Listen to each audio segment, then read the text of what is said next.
In today's video, I am going to teach you how to use Notebooklm. Start by opening Notebooklm in your browser. Once you are on the main page, look for the button labeled Create New.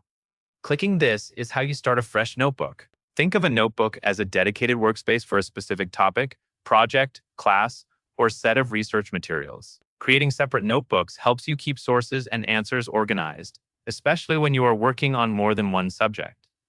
Next, you will add your reference material. Click Upload, and then choose the type of source you want to bring in. Notebooklm can work with PDFs, website URLs, and files from Google Drive. When you upload sources, you are giving the tool the exact material it should rely on for summaries, explanations, and answers. For best results, choose sources that are clear and relevant, and try to keep each notebook focused so the responses stay accurate and on topic. After your sources finish uploading, take a moment to confirm they appear in your notebook so you know everything you need is available.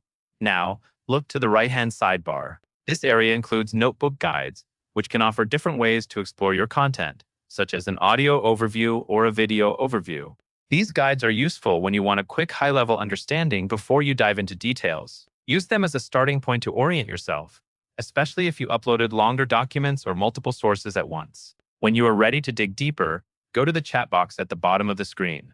Type a specific question that directly relates to your uploaded sources.